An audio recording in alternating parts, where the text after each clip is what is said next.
Bueno, buenas noches. Bueno, llegó el momento en donde las cosas terminan. Y hoy termina este estudio de Yo Creo, un estudio que nos ha tomado 13 sesiones, hoy es la 13 porque son 13 principios, y hemos venido estudiando un principio cada sesión. Los 13 principios de la fe basados en Maimónides y que fueron escritos y estudiados y resumidos muy bien por Simón Chocrón en su libro Yo Creo, y que ha sido verdaderamente una gran bendición para nosotros porque hemos podido afianzar muchos conceptos que en muchos momentos los hemos hablado, hemos escuchado de ellos, pero que difícilmente habíamos llegado a una comprensión como la que en estos momentos podemos tener. Hoy vamos a hablar de nuestro treceavo principio. El principio es: yo creo en la resurrección de los muertos. Yo creo en la resurrección de los muertos. Es decir, que vamos a morir, pero va a venir una resurrección. Y este porque es un principio fundamental de la fe, porque es un principio que nos...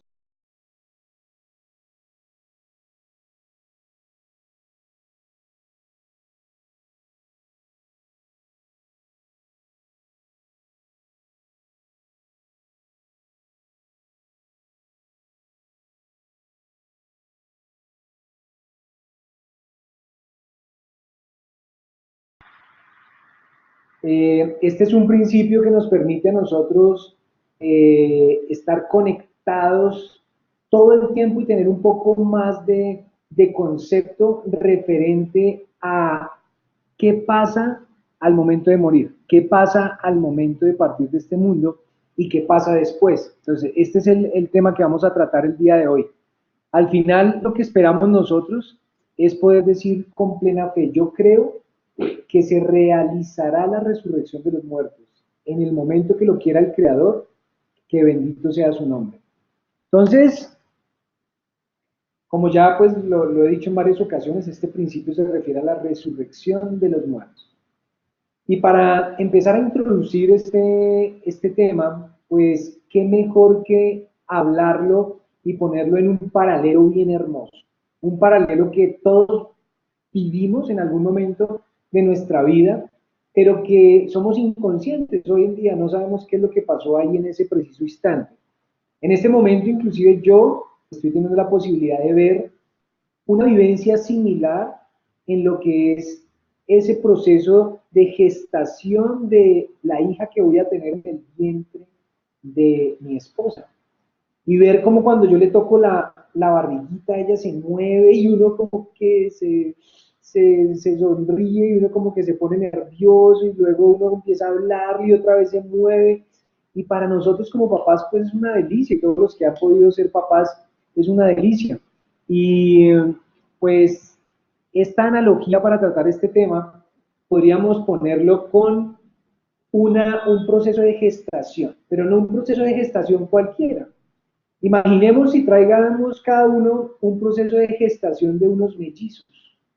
Imagínate tú que en esa barriga de la mamá y en el vientre de la mamá empezó a gestarse unos mellizos. Entonces son dos almas que empiezan a formarse y nacen a partir de una gotica y empiezan a formarse y a formarse y a formarse y a formarse.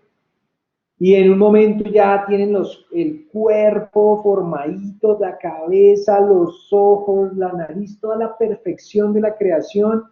Y entonces un mellizo ya es más consciente que el otro, y un mellizo en todo este proceso como que se conecta más con la mamá, el otro mellizo un poco inconsciente no se conecta con la mamá. Y resulta que al no conectar con la mamá, eh, este momento que perdí la transmisión de Facebook. Vamos a retomarla nuevamente. Ok, ya, bueno, entonces estamos aquí, que se cayó la transmisión. Hoy han pasado varias cositas de transmisión. Qué bendición, porque mi Dios está en control y bendito seas tu Padre por permitir todo esto.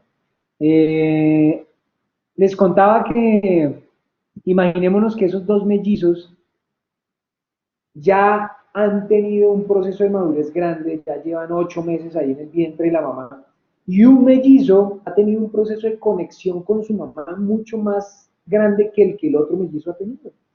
Y empiezan a tener una conversación entre ellos en la cual pues el mellizo que ha tenido la mayor conexión, digamos, pongámosle el mellizo creyente, empieza a hablarle al mellizo no creyente.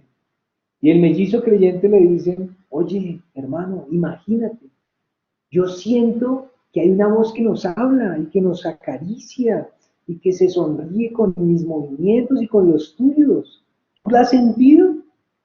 Y el otro lo mira y le dice, no, pero por favor, eso no es más que los movimientos naturales que pasan en este mundo. Ya vas a empezar a armar videos raros. No, hermano, en serio. Yo a veces cuando me concentro y me concentro tremendamente, inclusive alcanzo hasta escuchar una voz que me habla supremamente bonito. ¿Tú no la has escuchado? No, ¿cuál voz? Tú sí es que te la, mejor dicho, yo no sé en qué estás pensando, yo no escucho absolutamente nada. Mira, yo he escuchado esa voz y es tan real que yo como que he empezado a imaginarme cosas. No me digas que hasta ya ha sido, le dice el mellizo no creyente. Sí, me he empezado a imaginar unas cosas espectaculares de escuchar esa voz, porque yo siento que ahí hay alguien esperándome. Es como que si después yo fuera a salir de aquí, de este vientre, de este lugar, y pudiera salir y alguien estuviera ahí esperando para hablarle y verlo de cerca y abrazarlo.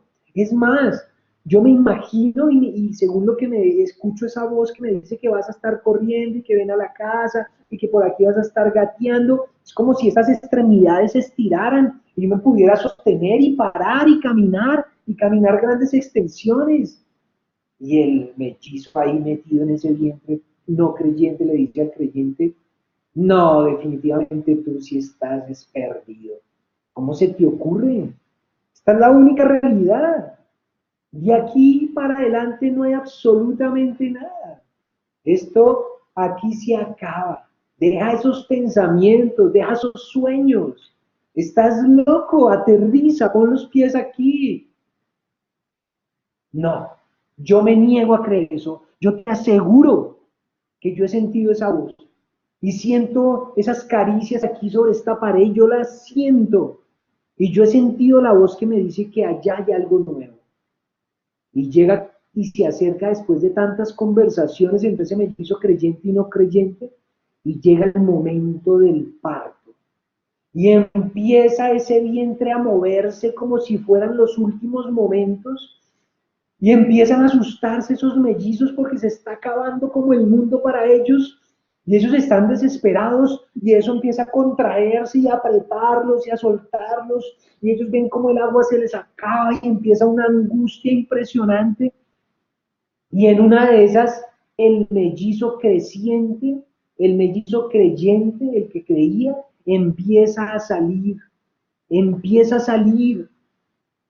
Y ese es un hecho impresionante. Es impresionante porque ese momento se puede ver de muchas perspectivas.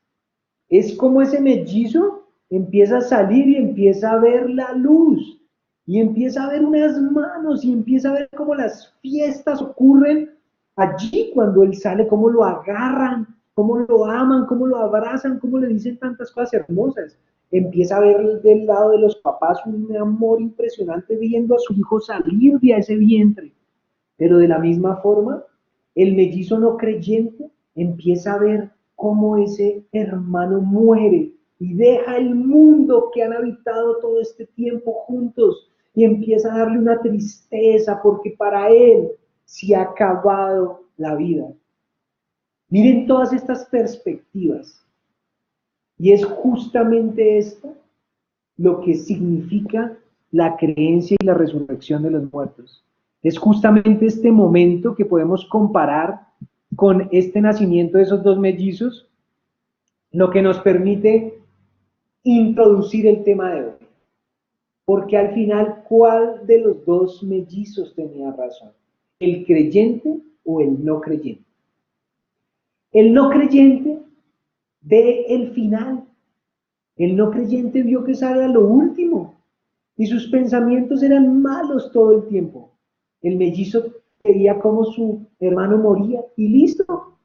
Y quedó triste por la muerte y la partida de su hermano. Pero el creyente que salió, vio un nuevo comienzo. Y vio, ¿saben qué es lo más hermoso? Vio el cumplimiento de la creencia que él tenía.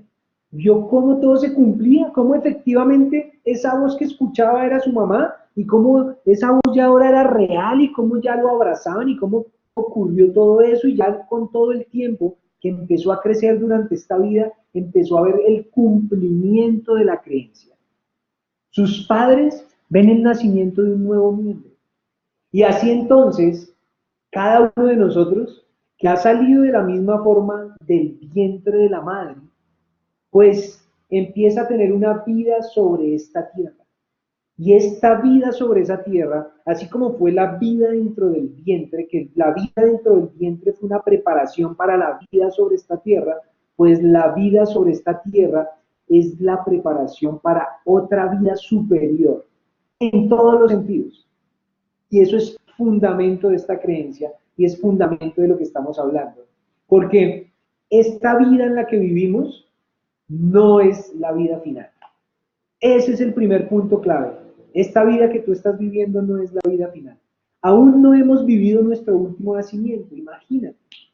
Es decir que cuando nacimos aquí para esta vida fue un nacimiento, pero aún no hemos vivido el último nacimiento. Y esto es lo que vamos a empezar a ver. ¿Cómo podemos ir abordando hasta que tú puedas entender el punto de, bueno, ¿y para qué la muerte? ¿Y para qué la resurrección? ¿Y para qué la vida después de la muerte? ¿Por qué está eso dentro del plan de Dios? Y hacia allá es donde quiero que lleguemos en este estudio. Todavía nos hallamos en el vientre y ese vientre es silencioso, sombrío, oscuro. Imagínate tú cómo es. Yo me imagino a mi hija en el vientre de mi mamá, de mi esposa, y yo la veo como ahí apretada y mejor dicho, como que no se puede mover. Y yo digo, qué maluco y oscuro, tremendo. Pues esta vida más o menos es lo mismo. Nos hallamos en un vientre también silencioso y sombrío aún. Y cuando podemos hacer la analogía entre de cuál vientre estamos hablando en el que nos hallamos en este momento, que es un vientre silencioso y sombrío, pues a este vientre lo llamamos por el nombre de cuerpo humano. Cuerpo humano. A esto le llamamos el vientre en el que nos encontramos nosotros. En la matriz de la mamá, el embrión se desarrolla físicamente, porque digamos que fue una gotica, el toque de Dios del alma de nosotros, y empieza un desarrollo físico, hasta que tenemos todas las partes del cuerpo que hoy en día tenemos, en un nivel ya de desarrollo completo. ¿Y qué pasa? Se transforma toda esa gotica en un cuerpo humano. De manera parecida, en la segunda matriz, que entonces, ¿qué pasó? Eso que transformó un cuerpo humano se convirtió en la segunda matriz, que es este cuerpo humano. Entonces ahora nuestra alma que está metida en este cuerpo humano está haciendo otro proceso de desarrollo. Acuérdense, en el vientre era un desarrollo físico, pues ahora en este cuerpo humano nosotros estamos teniendo un desarrollo que espiritual. Fíjense tan bonito cómo empiezan a jugar estos dos componentes. Y este último desarrollo, que es el desarrollo espiritual, pues nos toma la vida. Más que 9 meses, el desarrollo físico fue así, más el desarrollo espiritual nos va a tomar una vida completa, hasta máximo 120 años.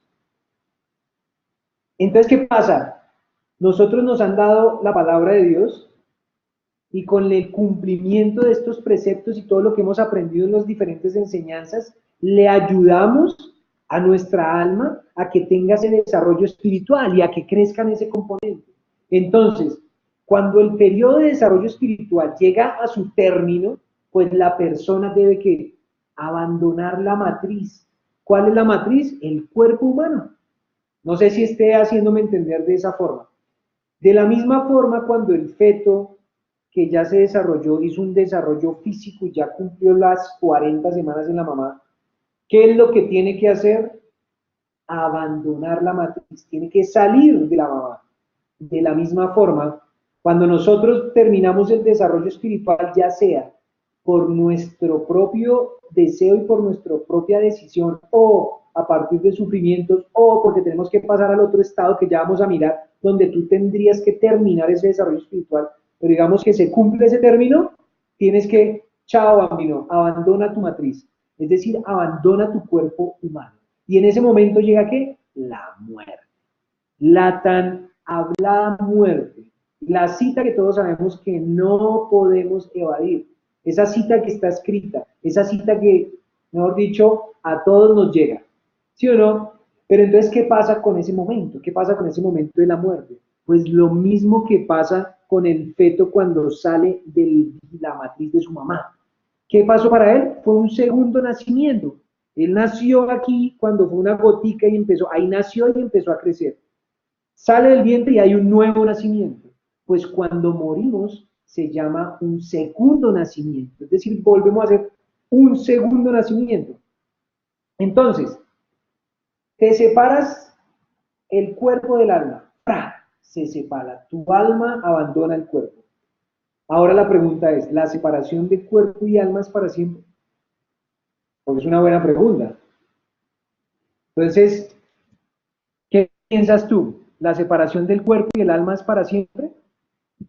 Eh, Cuando uno sigue estudiando este componente, pues nos damos cuenta de varias cosas. Uno, la continuación de la vida tras salir de este mundo, es decir, cuando ya el alma sale de este mundo, tiene dos etapas. La primera etapa es la separación justamente del alma del cuerpo y comienza a partir de la muerte. Esa es la primera etapa que pasa al momento de morir y es la continuación de la vida. Y luego la segunda etapa es la reunificación del alma y el cuerpo. Eso se conoce como resurrección de los muertos. ¿Sí? Entonces, ¿me entiendes acá? Mueres y empieza un segundo nacimiento que tiene dos etapas. La separación del alma del cuerpo, y es donde comienza un segundo nacimiento, y luego la resurrección de los muertos. O sea, se vuelve y se une el alma con el cuerpo. ¿Cómo así que se vuelve y se reúne el alma con el cuerpo? Entonces vamos a hablar de esta segunda etapa, que es la clave que necesitamos entender y por qué se necesita morir. Porque esto lo hemos escuchado bastante, pero de pronto no lo habíamos digerido tanto. Entonces, ¿qué pasa? La segunda etapa es para disfrutar plenamente de la perfección y dependerá del nivel de nuestro perfeccionamiento previo, de ese perfeccionamiento que hemos logrado en esta vida, en este mundo. Así como tú te hayas podido elevar, vas a poder disfrutar de ese perfeccionamiento logrado en este cuerpo. ¿Listo? Es decir, que en función del esfuerzo ejercido por cada uno de nosotros, nosotros vamos a ser como clasificados en diferentes niveles en el mundo de la resurrección, porque hay unos méritos particulares de cada persona. ¿Sí? Si esto no existe, no tiene sentido la vida. Si esto no existe, no tiene sentido creer en Dios. Y si esto no existe, no tiene sentido la palabra de Dios, porque entonces, ¿para qué la tenemos?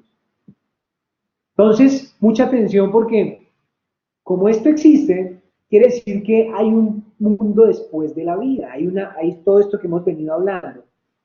En el momento de la separación, el alma sale del cuerpo y esta alma se tiene que alojar en algún lugar. Porque si estamos hablando de la resurrección de los muertos, es decir, que después esta alma volverá a retornar al cuerpo, entonces, ¿qué pasa? ¿Qué pasa con el alma de ese tiempo? Porque yo ya sé lo que el cuerpo le pasa, todo lo hemos visto. Nosotros enterramos a los muertos y el muerto se muere y se pudre y ya, se volvió polvo. Pero y el alma, de eso muy poco sabemos. Nosotros sabemos solamente de Jesús que resucitó al tercer día y es lo que nosotros queremos y lo que hemos podido ver y algunos vieron. Entonces él tuvo una resurrección de los muertos y es por ahí por donde va el agua al molino. Pero, ¿qué pasa con el alma de todos los familiares, todos los abuelos, los bisabuelos, todos ellos que se han muerto? ¿Qué pasa? Pues resulta que esta alma se va a ir a alojar temporalmente a un lugar. Y Dios preparó ese lugar. Mientras el cuerpo se descompone y retorna al polvo, como dice la palabra, polvo eres y polvo te convertirás, pues el alma se alberga en un lugar propicio. Pero el lugar propicio depende de ciertas cosas. El Creador, bendito sea su nombre, concibió dos lugares para alojar esa alma en ese tiempo. Cuando sale del cuerpo, tiene dos opciones. Uno, el Gan Eden o el jardín del Edén o el cielo, que es un lugar de reposo. Es un lugar donde las almas que son dignas gozan de las delicias espirituales, pero de todas, variables, espectaculares, todo lo que hemos escuchado. Y el otro lugar es el Geinom o el infierno, ese que no nos gusta escuchar y el que no nos gusta hablar y a donde no queremos llegar, ese que muchos negamos o no creemos ni siquiera que existe. Pero pues desde esta creencia y desde este estudio te cuento que existe y es uno de los lugares. Pero aquí lo más bonito, y es una de las cosas que a mí me impacta en este estudio, es que yo tenía un concepto del infierno y que era ahí me quedaba. Sin embargo, no, porque es un lugar, acuérdense, provisional. Y lo mejor del caso, Dios me libre porque no quiero ir allá, quiero estar en el cielo y en el jardín del Edén, pero el infierno fue concebido por el Creador con un propósito bueno también. Y es que en el caso que un alma no haya logrado perfeccionarse en esta vida dentro de esta matriz o dentro de este cuerpo, no haya logrado vencer esas malas inclinaciones y no haya podido purificarse y alcanzar ese nivel de perfección al momento de abandonar su alma, pues tiene que dirigirse temporalmente al infierno, que es el lugar de purificación justamente para las almas que les faltó alcanzar ese nivel espiritual y no pudieron alcanzar el nivel de cielo, de reposo. Entonces aquí, por medio de castigos y todo lo que ya no, mejor dicho, ni hablemos de detalles, a partir de todo este sufrimiento el alma se purifica de todas las faltas que cometió en esta vida. Cuando el alma se haya purificado completamente, podrá acceder al lugar concebido para deleitarse en los frutos de sus actos. Es decir, que podría llegar al Gan Eden antes de la resurrección de los muertos. Que esto es una de las cosas nuevas que yo aprendo en este estudio. Entonces, ¿qué pasa? Cuando llego al Gan Eden o al jardín del Edén o al cielo, existen también dos niveles. Existe el nivel superior y el nivel inferior. En el nivel inferior, el alma posee la imagen del cuerpo que tú tienes y que yo conozco. Pero en el nivel superior, el alma adopta una naturaleza puramente espiritual y conecta directamente con el Creador. Y en ese placer y el placer que se siente en ese nivel superior del cielo es notablemente mayor que el nivel inferior.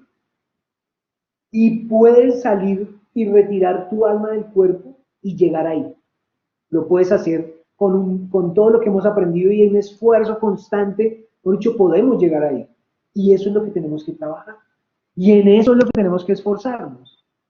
Ahora, ¿por qué es necesario este tiempo del alma en el cielo o en el infierno? ¿Por qué es necesario? ¿Por qué?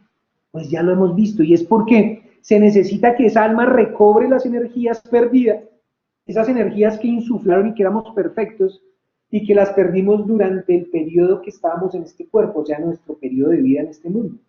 Como necesitamos recobrar las energías perdidas, el alma se prepara a este tiempo en el cielo o en el infierno. ¿Para cuál momento? Para el momento de la resurrección, que es el momento que estamos hablando. Entonces, surge una pregunta. ¿Se debe temer a la muerte?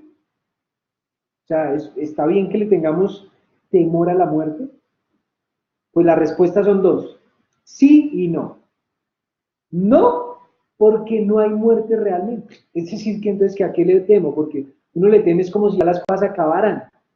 Pero no le debemos tener a la muerte temor porque no se acaba realmente las cosas. O sea, no hay muerte realmente. Es un nuevo nacimiento. ¿Y por qué sí le deberíamos tener miedo? Porque hay juicio. Sí, hay que tener temor del cielo. Dios nos libre y nos ampare de un juicio riguroso y que nosotros lleguemos allá y que no hayamos alcanzado el nivel de perfección y que nos toque permanecer un tiempo en el infierno. Eso es el temor de la muerte. Ese sí es el verdadero temor de la muerte. Entonces, uno dice, pero todas estas cosas son verdad o no son verdad. Porque nosotros hemos escuchado que sí, que no.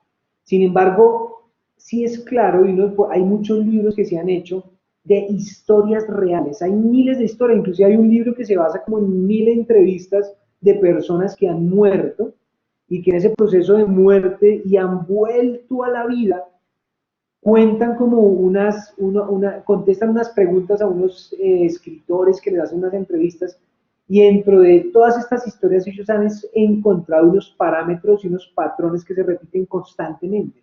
Todas coinciden, y esto nos hace creer aún más en esto que estamos hablando, porque todos hablan al final, dicen que la luz que ven es una luz impresionante y que la ven al final del túnel y que primero es una parte oscura y luego llega una luz impresionante y que esa luz que sienten es un sentimiento espectacular, que dicen que es realmente amor, ¿sí?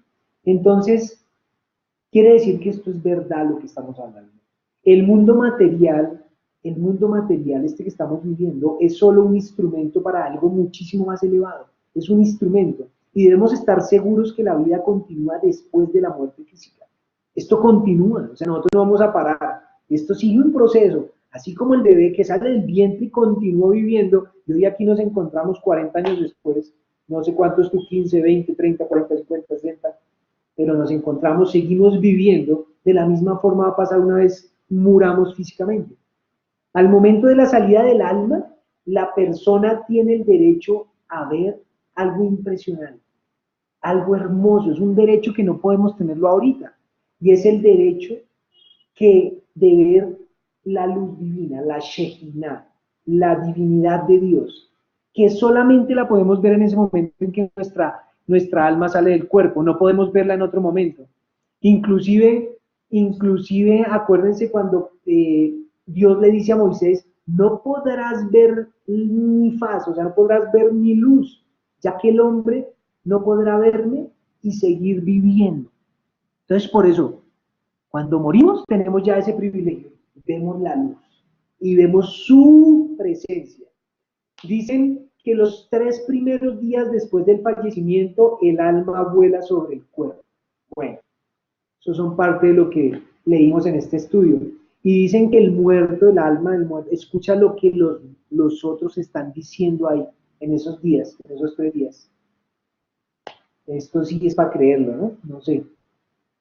Pero volviendo al tema de la perenidad del alma, de la eternidad del alma, esto debe ser evidente para nosotros los creyentes, así como ese mellizo que creía que había una vida después de ese vientre, para nosotros también tiene que ser claro que es eterno, hay una perenidad, pues la palabra, la palabra de Dios que tanto amamos, que tanto leemos, con todos los preceptos divinos que aquí están contenidos, serían incomprensibles e innecesarios de no ser así por esta perennidad y de esta vida después de la muerte. Si la vida se acaba con la muerte, entonces la persona no podría recibir recompensa. ¿Sí? Nosotros hablamos mucho de la recompensa después de la muerte. Es más, nosotros no podríamos recibir todas las recompensas en este mundo, porque también hay recompensa que recibimos en este mundo. Y la palabra de Dios promete infinidad de recompensas.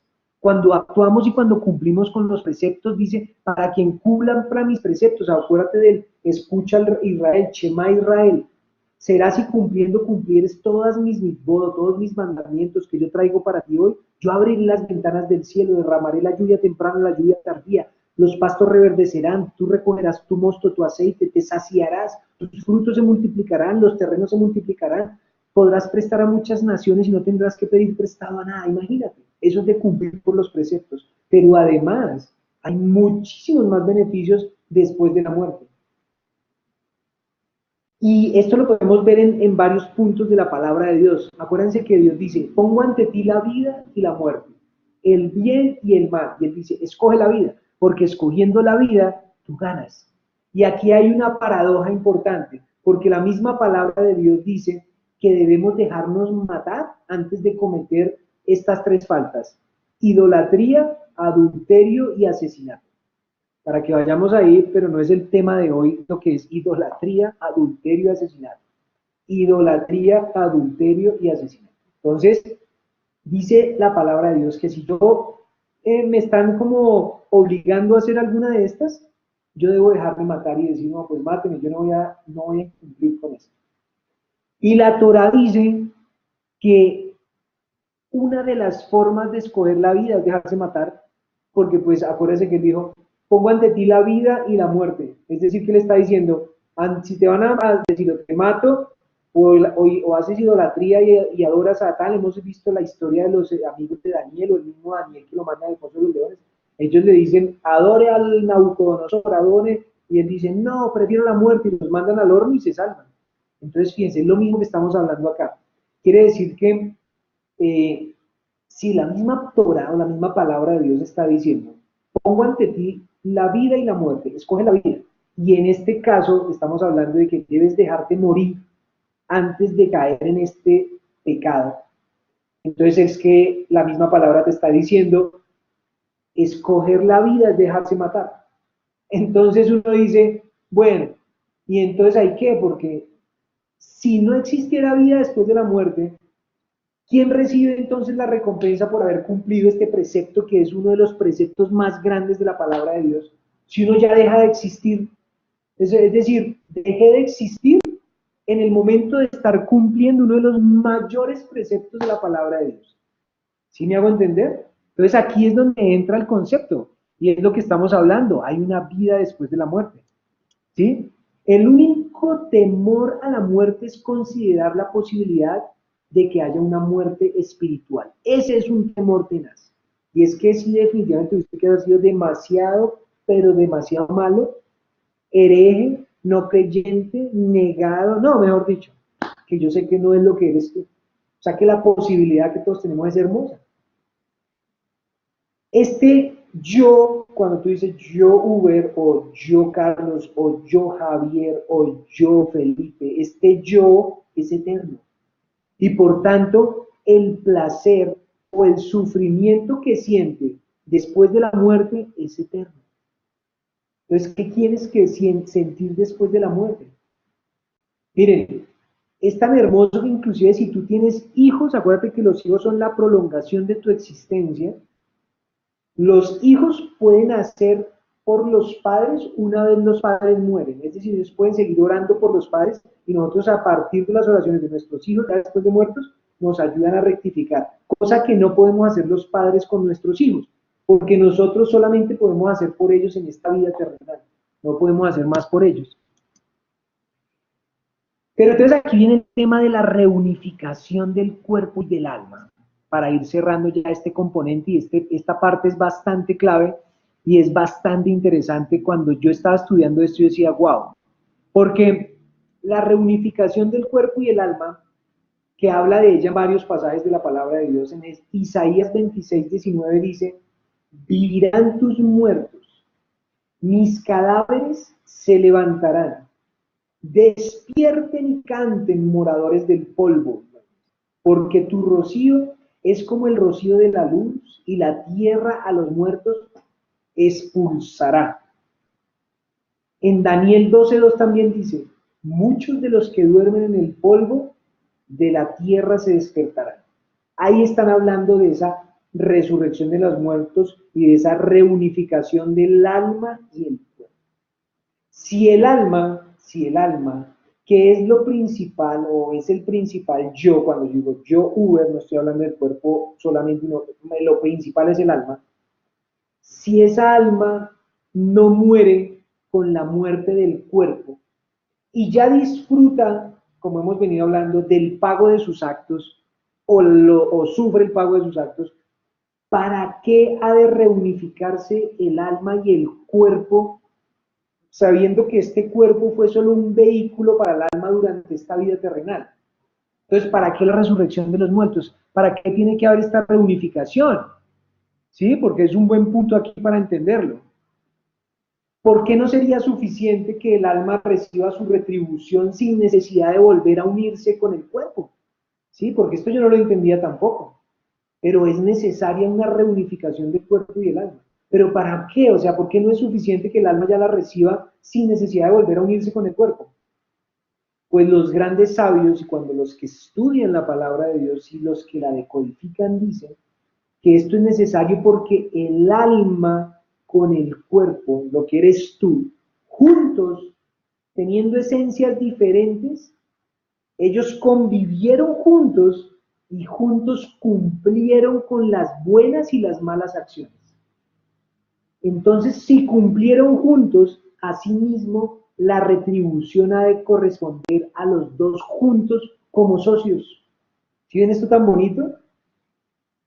Sin el acuerdo del cuerpo, o sea, sin el acuerdo del cuerpo, por más aspiraciones que el alma tenga de cumplir, no podría cumplir ningún precepto divino, para que lo tengas claro. ¿Por qué entonces, ahora entendiendo esto, que entonces, listo, perfecto, entonces ahora va a haber una reunificación, los dos se van a volver a unir, ¿por qué entonces es necesario el periodo de separación, es decir, la muerte? Volvemos y nos retrocedemos. Pues ya lo vimos, es para recordarlo. Es necesario que el hombre se perfeccione para disfrutar del bien divino del plan de la creación cuando Dios hizo toda la creación y creó al hombre. Él hizo un bien divino. Ese bien divino nosotros no lo hemos podido recibir en este momento. El completo bien divino no lo hemos podido recibir. Entonces es necesario, para poder recibir ese bien divino siendo cuerpo y alma dentro del plan perfecto de Dios, que muramos. Que terminemos de perfeccionar de nuestra alma, que el cuerpo termine de desperfeccionarse y de esta manera, entonces, esa muerte se vuelve muy necesaria. Es decir, que el ser humano no podrá alcanzar el bien verdadero sin morir previamente. Acuérdense de la enseñanza de Jesús. Para poder recibir la bendición de Dios tienes que volver a nacer de nuevo. Y para nacer de nuevo tienes que haber muerto previamente. Incluso dicen que los que estén vivos al momento de la llegada del Mesías, que fue el estudio de la semana pasada, deben morir, así sea por unos instantes antes de la resurrección. Porque el cuerpo al volver al polvo se purifica de esas impurezas que adquirió en esta vida. ¿Cómo es posible entonces que se rehaga el cuerpo? Porque también vemos con nuestros ojos y vemos los científicos que cuando un muerto se muere y el cuerpo lo entierran, eso empieza un proceso de descomposición. Y se descompone y se vuelve polvo. No queda nada. Se lo comen los gusanos y bueno, se pudre. Entonces, es posible que entonces después para reunificarse el cuerpo y el alma se rehaga el cuerpo, se reconstruya. Pues sí, porque si fue creado de la nada, pues más aún va a poder ser creado de reconstrucción de otras cosas que ya fueron. Ahora, esto lo podríamos ver como algo súper milagroso, súper extremo, súper guau, imposible de creer. Pero recuerden que en uno de los estudios que tuvimos acá, de uno de los principios, nos dimos claramente cuenta y confirmamos que no hay diferencia en absoluto de lo natural y lo milagroso. No hay diferencia, porque tanto lo natural como lo milagroso derivan de la voluntad de Dios. Es simplemente la expresión de la voluntad de Dios. Entonces, imagínate esta escena. Tú estás aquí en el cementerio y empiezas a ver que una tumba empieza a abrirse y empieza a salir la mano y empieza a levantarse un muerto y ¡ah! No, tremendo. Tú sales corriendo. Digamos que no salieras corriendo y empiezas a verlo y ves cómo todo se recompone y se vuelve esta persona, sale del cementerio. ¿Qué podríamos decir ante ese fenómeno? Wow, no, esto es un milagro, esto es una cosa impresionante. Pues aquí está pasando, vivimos viviendo el milagro de la resurrección, el milagro de la resurrección de los muertos. Entonces aquí viene una pregunta bastante importante, una pregunta que es, wow, dice, ¿por qué no sentimos lo mismo y por qué no vemos el mismo milagro en la germinación de una espiga de trigo a partir de una semilla? ¿por qué no sentimos y vemos el mismo milagro? Porque esa semilla de ese trigo también se pudre en la tierra hasta que crece la planta. ¿Se dan cuenta? La semilla, la pepita, un amigo que vino de Miami el año pasado, fuimos a comer uchuva a un restaurante y le encantó la uchuva. Y dijo, yo quiero la uchuva. El hombre le encanta el tema de las semillas. Y dijo, yo me voy a llevar esta semilla para ponerla en mi cultivo hidropónico allá en Miami. ¿Y saben qué hizo? Se comió la uchuva, sacó dos pepitas de la uchuva, la de la misma uchuva, las secó, las envolvió en una servilleta y quedó ahí y se las llevó. Y esta semana justamente nos mandaba un video de cómo esa ya era una mata de uchuvas. O sea, yo decía, wow, yo vi las pepitas que este hombre sacó de allí, de esa uchuva que se comió, que eso ya ha muerto. Pero más aún, cuando la pones ahí, esta semilla muere, se pudre para que salga. ¿Mm? Entonces, imagínense, nosotros no podemos ver que ahí hay resurrección. Lo vemos como algo natural. ¿Por qué no considerar que el trigo es, y lo que pasa de todas las plantas es una resurrección de muertos? Es una resurrección de muertos. Pues por lo simple motivo de que nos hemos acostumbrado a asistir a resurrección de los granos. Y nos hemos acostumbrado a ver resurrección de los, y para nosotros eso es algo natural y por eso lo identificamos de esa forma. Y no nos hemos acostumbrado a ver la resurrección de los hombres. No hemos visto a todo el tiempo saliendo hombres de las tumbas. Por eso los vemos en diferentes posiciones. Si el caso fuera la inversa, entonces, ¿qué pasaría? Nos impresionaríamos ante la resurrección de un grano que salió un maíz y que salió una uchuva, y no de la de los hombres. Es normal que resuciten y resuciten. ¿Se dan cuenta por qué tanto lo natural como lo milagroso es lo mismo? Es una expresión de la voluntad de Dios. En Salmo 72 habla exactamente lo que aquí estamos hablando. Dice, y florecerá de la ciudad de Jerusalén como la hierba de la tierra. Y esa es la resurrección. El comienzo se llevará a cabo, ¿saben cuándo? Después de la llegada del Mesías. Es decir que, como vimos en la semana pasada, la fecha es máximo al año 6000 del calendario hebreo. Estamos en el 5778. Máximo en el año 6000.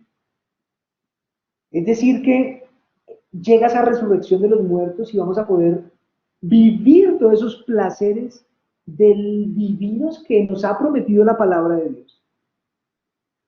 Y así, con esta claridad y con esta fe que realmente nos motiva a tener esto en nuestra mente totalmente claro, pues vamos a podernos esforzar con amor y con alegría de cumplir con la palabra de Dios, de esforzarnos por hacer el bien, de esforzarnos por aprender, por conocer, porque tiene sentido, porque ahí tiene sentido nuestra vida, porque no tendría si no fuera así, porque hoy leíamos con un amigo, dice que esta es la posición imposible en la que Él nos ha puesto.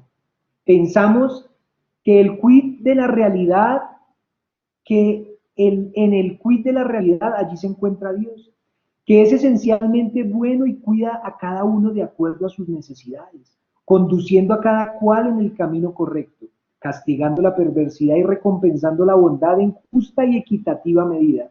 Y así, una y otra vez, somos ultrajados porque no experimentamos algo que queremos, lo que experimentamos choca con esta creencia. No obstante, si abandonamos cualquiera de estas posturas, bien pudiéramos no haber nacido nunca. Si aprendemos a ignorar la existencia del mal y del sufrimiento, encontrando alguna justificación para Dios o simplemente escondiendo nuestras cabezas en la arena, entonces, ¿con qué fin fuimos puestos en este mundo? ¿Con qué fin fuimos puestos en este mundo? ¿Para abandonarlo tal como lo encontramos? ¿Qué clase de Dios han creado nuestras justificaciones? ¿Qué clase de Dios hemos creado? Se voltearon los papeles. El Dios, el creador, el que lo crea todo, el que nos creó a nosotros, ahora pasó a ser creado por nosotros. Pues aquí tenemos la oportunidad de rectificar todo esto y empezar a cambiar esos paradigmas, a esforzarnos por hacer las cosas buenas, a cumplir con su palabra, a alegrarnos por cada momento de nuestra vida, alegrarnos, contentarnos, nunca enojarnos, trabajar duro todos los días. La lucha no es fácil, no es un descansar, es un trabajar. A eso vinimos. Qué delicia poder compartir contigo este estudio. Hemos llegado al final de este estudio del libro Yo Creo de Simón Chocrón. Bendito sea el Señor por permitirle escribir esto, por llenarlo de sabiduría, por traer esta sabiduría para nosotros, permitirnos estudiar y permitirnos compartirla entre amigos, porque la verdad, aquí estamos creciendo. Les agradezco mucho su constancia, su perseverancia, que Dios los bendiga, que Dios les permite ver de verdad lo delicioso de andar en sus caminos. Seguimos aquí en la próxima enseñanza que viene un tema espectacular. Es un tema que realmente yo lo tenía en mi corazón, es un deseo y un plan que yo les comenté a principio de año, no sé si lo recuerden, pero vamos a aprender cómo orar. ¿Qué es de la oración? ¿A qué se refiere este tema de la oración? Entonces, preparados porque van a ser muchas sesiones solamente hablando de la oración, de la plegaria. O sea que vamos a volvernos de un nivel elevadísimo. Muchas gracias, los quiero mucho. Una feliz tarde.